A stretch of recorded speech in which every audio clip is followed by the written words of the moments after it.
Welcome back to As It Turned Out, hosted by your favorite CU junior, Panonica Z. Maruna. This is the podcast about the messy, beautiful process of figuring it out as we go. We're not here for perfect paths. We're here for the moments of doubt, the big pivots, and the quiet wins that don't make it into our LinkedIns. We're talking about what it actually looks like to grow, adapt, and make our own way, one unexpected move at a time. Let's get into it.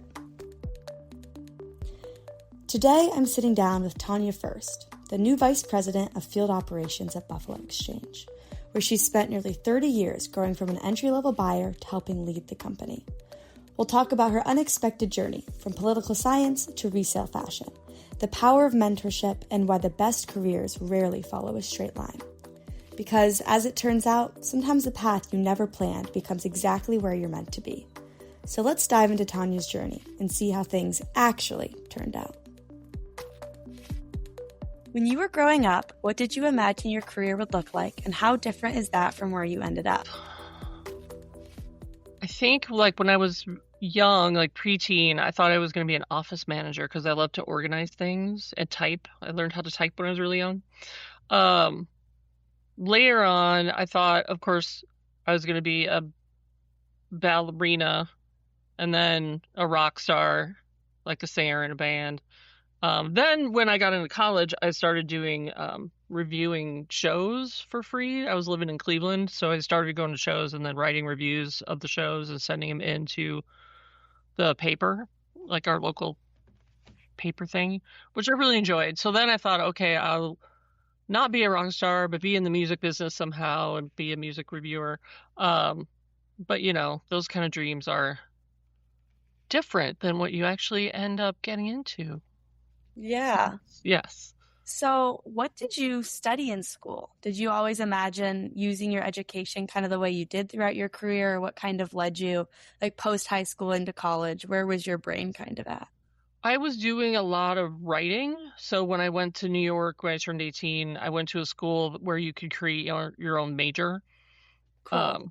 Is part of the New School for Social Research. It's just their Eugene Lang. It's like their liberal arts division versus their fine arts division, which is Parsons. So when I went there, I created a major for myself called political writing. And I imagined myself writing speeches or things for political candidates. I was really interested in politics. So it was kind of a combination of creative writing and political science, in one. And then I ended up having to move back home for a variety of reasons when I was a junior. And I went to Kent State, and they didn't really have that, so I ended up in a creative writing program. But I ended up getting my degree in political science. Wow, that's awesome. So it was a lot of things. But I used the writing portion of my education a lot, right? I write handbooks, I write memos for the company, I write evaluations for people's performance. All of these writing skills have come in really handy. Yeah.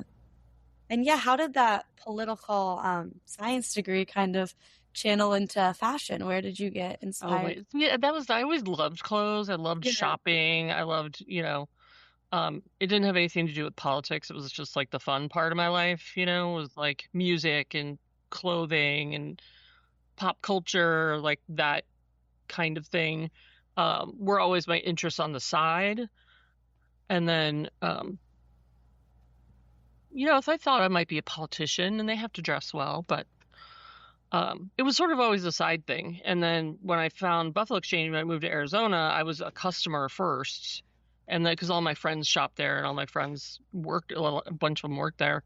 And I had never thought of working there. And I was working as an office manager, of all things, right? And left that job for a variety of reasons. And somebody was like, you should come work at Buffalo. You love clothes, you love to meet new people, you're really outgoing, this could be a really good job for you. And so I don't know how political science really bled into that, except for I knew how to get along with a lot of different kinds of people. Yeah. Because in politics, you have to be able to appeal to the masses, the general public. So I was really good at just navigating, especially at the buy counter, different kinds of people. So I think the communication training I got in political science came in really handy at the store.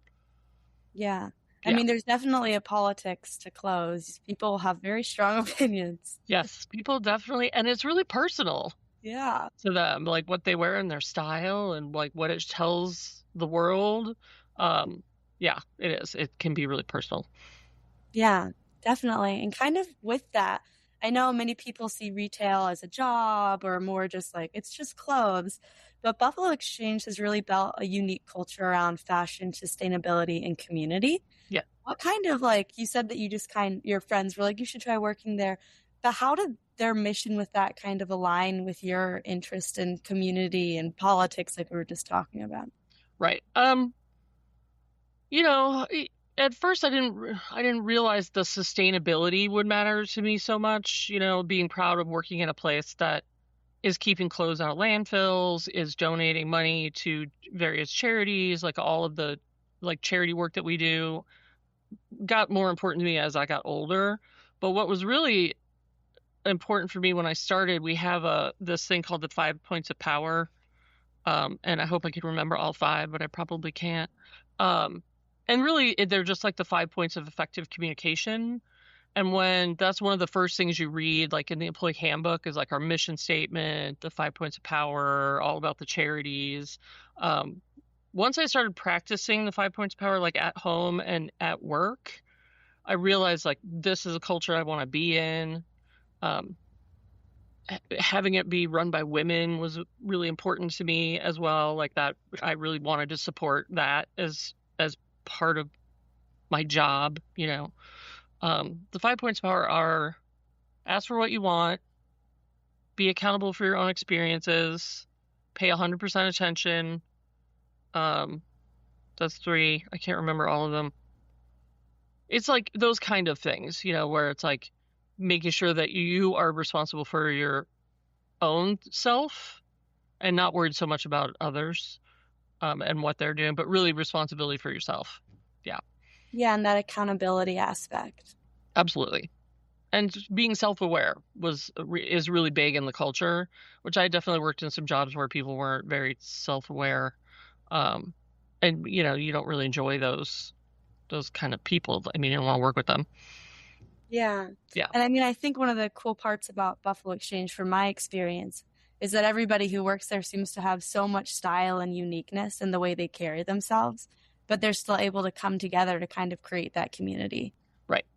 We kind of call it sometimes it's the land of misfit toys, you know, that just like all came together and it works. Um, Yeah. but that's what I like about working in Buffalo is like you have a different kind of style for every single person, which means Hmm. that I get to learn about their clothing brands and they get to learn about mine and we get to share amongst each other. So somehow the experiment always like comes together. So I like that Yeah. too. And just kind of with resale fashion becoming so much more mainstream in the past couple, like honestly, decades, Yeah, what changes have you witnessed in the way people think about secondhand clothing and sustainability and that kind of broken toys, oddball culture? right. It feels like it's become more mainstream for sure. It used to be, you know, we were sort of the outsiders, the people thought we were, you know, like too cool for school kind of thing, which we never thought that way. Now it's become a lot more mainstream. I think many more of the public is willing to shop secondhand. Um, Whereas you know, in the past it was sort of like, oh, that's where the people who don't have money go, you know, but that's not really the case anymore. A lot of people want, you know, have all this extra stuff and they want to get rid of it somehow. If they can still get some money out of it, great. But at least it's not going to end up in a landfill or you're throwing it in the garbage or, you know, and Definitely. you can still take it to Goodwill. But I think it's a lot more mainstream. And I think people are much more willing to shop just secondhand in general than, like you said, like even 10, 15 years ago, for sure. We definitely see a much broader like clientele base. Definitely. I mean, I Yeah. feel like if anything, shopping secondhand is so elevated at this point. Yeah. It really got popular during COVID for sure. And it kind of became like the rise of the reseller, like the people that do it professionally, that they thrift or they go to the bins and then they bring it to us. Like the rise of reselling as like a hustle, like a side hustle, has Hmm. definitely changed too, because it used to just be people were just cleaning out their closets. We'd see them once or maybe a few times a year. But now we have these resellers that are doing it for their own profit, like their own business. And we have to figure out like how we're going to fit that into what we do. So that changed quite a bit during COVID because everybody and their brother became a reseller. Yeah. Yeah. And kind of going back to your career with Buffalo, what kind of steps did you take moving up, and where are you at now, and how long have you been there? Give me some of the facts. Okay, my story. I started in 1996 as a buyer, just like everybody else, like entry level, lowest level position. Within a few months, I was living in Arizona and was ready for a change. And within a few months, we were opening a store in Portland. So I moved to Portland to help open that store. I had all the jobs, right, in that store. Like we had buyer twos, we had associate managers, we had store managers, so I had all those jobs at some point in my career and just sort of kept moving up, Then in 2001, I was offered an area manager position. And we moved to Arizona so I could become an area manager. And then from there, I had every store in the company at some point was part of my area. And I did that for a few years. As we got bigger, because when I started in 96, we only had 26 stores.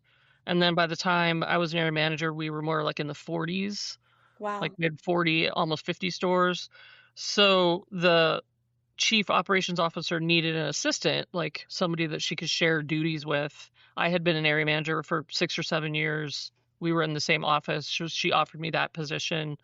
And I had that position for, I want to say 10 years. Yeah. And right. And then Brian and I moved back to Portland in 2011, mostly we were trying to be near his family, which didn't work out, and that's its own thing. But so we're still here. And then recently our original owner passed away. Her daughter is now in charge of the company, and then her daughter is moving up through the company.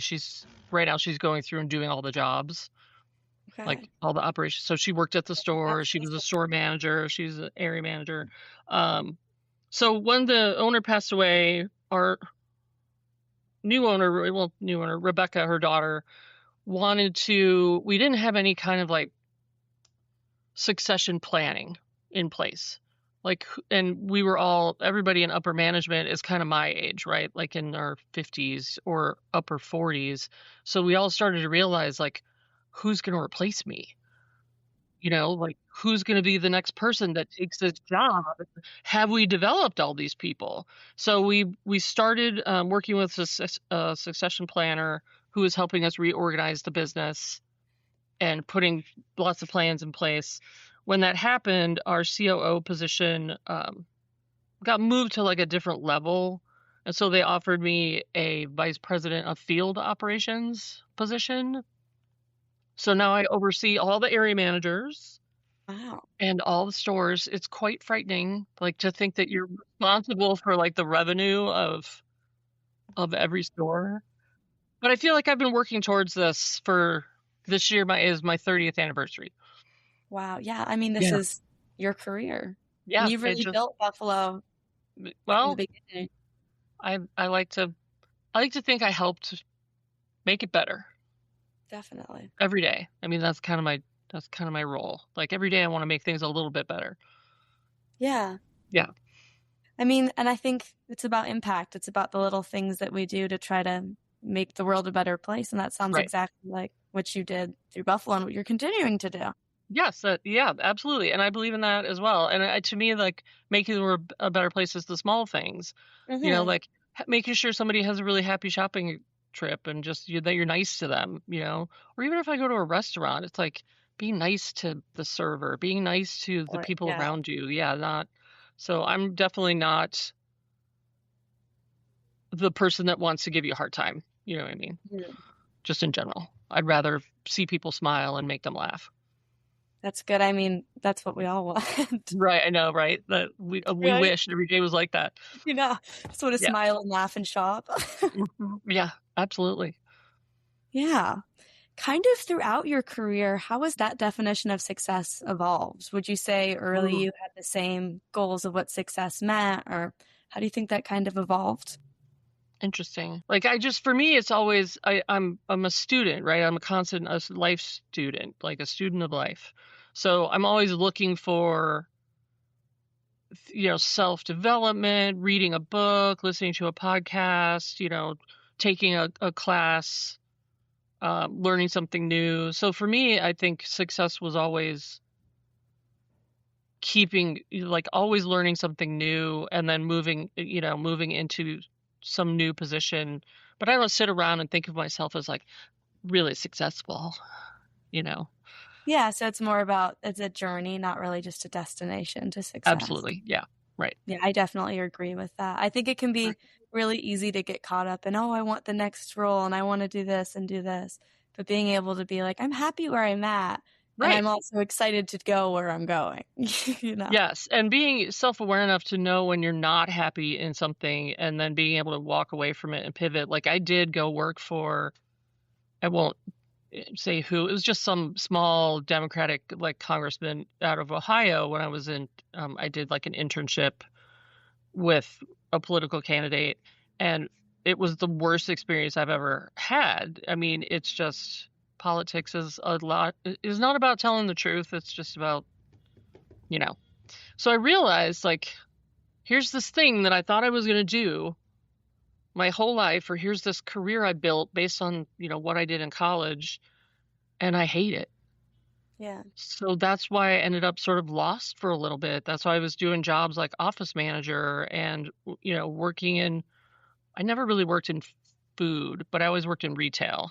Hmm. Um, so falling into Buffalo Exchange was just sort of like that. I was lost and I found a home and I just stayed there, and being able to pivot and say, you know, I actually like this. This is what I'm going to keep doing. And then we'll see where it goes. Yeah. And that's one of the big themes on this podcast is just kind of how careers are really rarely linear. Yeah. Kind of with that, was there any other unexpected twists, setbacks, or opportunities that really changed your path before Buffalo or in Buffalo? I had I mean, the thing about Buffalo is the volume of like mentors available. I hadn't realized how much hearing from someone, like having a mentor, really mattered. So I had an area manager who was a fantastic area manager. She was really good at her job. She was insightful. She was tough on me in a way that worked for me. Like she challenged me to do better and to change my approach to operating the stores. And so having a mentor and then continuing to have them throughout my career, like right now, the owner, Rebecca, is my mentor. Yeah. um, those people change. Those people can change your life. I mean, those people can. So really finding a mentor in whatever you're looking for is, I think, life changing. I hadn't expected how much I would rely on that kind of training. Yeah, That's great advice. And I think a lot of the time people will be like, well, once I'm already out of college, I don't need that voice. And I don't know, I kind of feel like it's learning and talking to people that really changes your mind and makes you grow. absolutely. Yes, I think so too. I think once you get out of college, that's when that stuff should start, right? Yeah. Like now you're going to go in and you're going to work with somebody who did it for real versus, college, which is a little bit hypothetical and just situational and learning. Now you're really going into like, let's go in it for real. Yeah. Like, let's go do it together. Yeah. Yeah. Stressful but exciting. Yeah. Yes. Challenging. It's really, challenging your comfort zone. Somebody said, there's a quote, somebody said like, and I don't remember who it is. You should do something that scares you every day. Yeah. Yeah. And so not that I do it every day, but I still do things that are, still like this job has been a big challenge for me. So Yeah, it's yeah. trying something new and just really jumping into it. Yeah. So I've been in Yeah. this job now about a couple months. So I'm learning, I had a boss for so long that kept a lot of the power, you know what I mean? And now to be the one who's approving everything, writing everything, doing it independently has been a really big shift. Yeah, So, that makes yeah. sense. I mean, it's changing your whole kind of, I mean, you wear so many hats, you always Yeah, have. right. It's like adding six more top hats on top. Yep. Yeah, exactly. Yes. And figuring out like how to create that team with you, with people you've known for a really long time, but then all of a sudden you're their supervisor. Um, but not changing the relationship too much in the sense of just like, oh yes, now I'm going to be your boss, but instead they're my team, we're a team. So really building that teamwork. We're reading some books right now and working on our teamwork. Yeah. Yeah. And if you could describe yourself as a leader and just kind of your approach in that, would you say that stayed pretty consistent throughout your career, or has that changed? And what's your kind of views on how to be a good leader as of today? Um, I don't, it might have changed over the years. You kind of have to, as you learn how to be first you learn how to manage, and for us, you manage people and clothes. Um, then you learn how to manage management development and inventory assessment, as an area manager. Um, so first you'd like learn how to manage, then you kind of learn how to supervise and oversee, and then it turns into, if you want to, not everybody's a leader, right? Like not everybody wants to be a leader. Um, I like to think that in the beginning I was bossy. So leadership came really naturally, like telling other people what to do seemed really easy to me. Like when I was a new manager, like this is super simple. Like why can't you just tell other people what to do? Um, but then I had to learn that like that doesn't work in the world of work. Like you can't just be a bossy person and expect that to be successful when you're building a team. So then I really had to work on like collaboration, you know, managing with multiple people, not just managing those people. And my leadership style is really what's the word I'm looking for? Like I come at everything with a lot of enthusiasm, and I get really excited about everything. So usually you're going to see me in a store like really upbeat, talking to everybody, getting information out, making sure, and it's going to be real fast because I talk real fast. So I feel like as I've gone through all these phases and learned all these different skill sets, I come out now as like, to me, a leader is just simply the coach of everyone else, right? I use a lot of basketball metaphors because, the coach doesn't play the game, but the coach is there to help you learn how to play the game really well and be really successful and call you out if you do make a mistake, but it's not the end of the world. And so I like to think of myself more as a coach and a mentor than necessarily like I will lead situations if I need to, like if I need to lead us out of some kind of crisis or some kind of issue that's happening. But more times I'm approaching it from a coach mentor perspective. Yeah. Yeah. I think those are very linked, but there is just that subtle distinction in how you kind of communicate with people, I guess. Yeah. Yeah. Yeah. I agree. And I know you talked earlier about how amazing and important it was to have such a female-led company and a female-owned company. How would you kind of say your leadership, especially being a woman who is in business, the business of retail, and so high up at this point, how would you say you've been able to continue to be a leader and keep that respect while also staying authentic and just being a woman in business? Yeah, I don't really have any trouble being authentic. Like I'm pretty direct and I'm pretty honest. I like I said, I talk a lot and I'll give you a lot of information. Um Being a woman in business is interesting, more so when I travel, and then you're meeting other people in business, especially on airplanes. Like this is like, like you're always meeting some other mid-level manager or upper level manager when you're on an airplane and talking about what they do, and how mine is a little bit different. They always seem a little surprised at my title, because we can dress really cute and fashionable, and I do when I travel, but I don't have to wear a suit. So I always said I didn't want to I'd have a job where I had to wear a suit every day. So that's good. Um, I do feel like women in business are underestimated, or somehow because it's resale, it's like lesser than. So I definitely have to help them understand, like, we're a multi-million-dollar business and we have 50 stores all across the country. So you can you can look down on me if you want to, but I know that I'm important and special, and Yeah. we have an amazing business. And I forgot your question. Now I'm just rambling. Well, just because you're a cute girl on an airplane doesn't mean you're also not leading a whole company. So Right. keep Yeah, it in line. exactly. So sometimes you do kind of have to put your foot down or stand up for yourself, or like I went to this thing called Dale Carnegie. I don't know if you've ever heard of Dale Carnegie. It's a training session thing for managers. It's like outside our company. And they do a 7-week course where you're with a bunch of other business people learning strategies for management.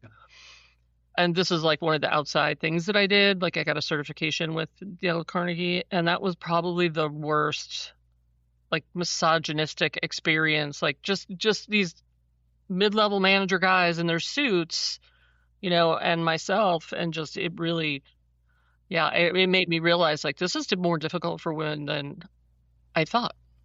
Yeah, I mean, I know being in business school, there is girls, like Hmm. there's enough, but it definitely can be a little just like, I don't know, repressive at times with the 6'5" blue-eyed finance stereotype. When you're like, Exactly. "Well, I'm more into creative business," and everyone's like, Kind of with that, if you could give one piece of advice to someone in college who feels pressure for having their entire future figured out and what they're going to do next, what would you tell them? What's your piece of advice? I feel like my advice coming out of college, well, my first advice would be don't go to college right away, and get a bunch of jobs. Hmm. Like try out a bunch of things and see what you find out fits you. Like I think customer facing jobs like the one that I have at the store, not everybody's built for that, and you got to figure that out pretty early.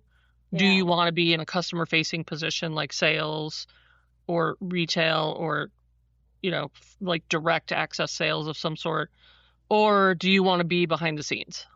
Hmm. Do you want to be the one in the back that's creating all the plans and doing all the IT work and like take some jobs and find out what you like, Yeah. and then go to college. Then get your schooling. I think if it was me and I could go back and do it again, I would probably do it a little different. But if you are in college, I still say the same piece of advice: get a bunch of jobs. Like, you don't have to stick yourself to just one. Figure out what it is that you actually like that matches your interests, and the only way to do that is by doing a lot of different things. Yeah. Yeah, And that just trying to figure out who you are and your values early on. exactly. Right. Yeah. And I figured out pretty fast, like the jobs I had after when we moved to Arizona, which ones I didn't like, you know. And no, I don't want to be an office manager, right? I want to be out with people and doing things and moving, and yeah, Yeah. yeah. Well, I always like to end my episodes with this last question. So, if an early career version could see yourself and see where you ended up, what do you think would surprise her most about how it all actually turned out?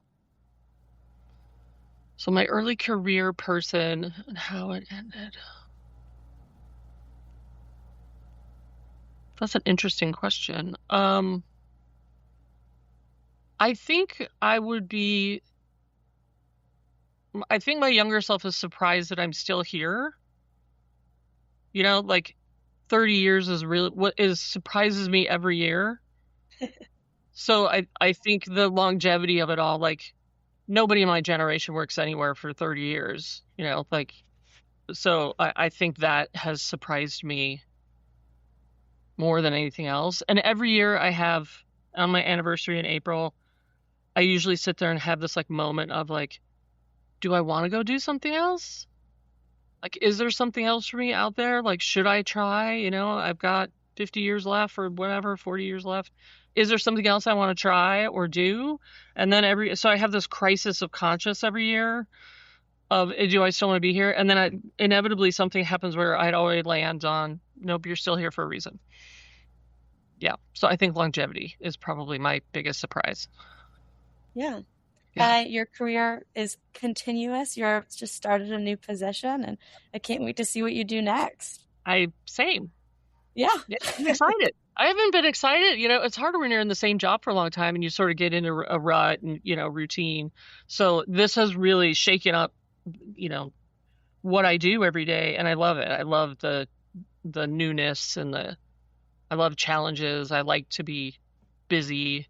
So I've been more engaged, I think, in the last couple months than I have in like a couple years. So that's good. Well, thank you so much. This has been Yeah, you bet. Thank you so much for tuning in to As It Turned Out. If this episode inspired you or made you feel differently about your own path, share it with someone who'd love it too. And if you know anyone with a story worth telling, someone who took the long way, changed directions, or built a life they never expected, send them my way. Until next time, thanks for being here.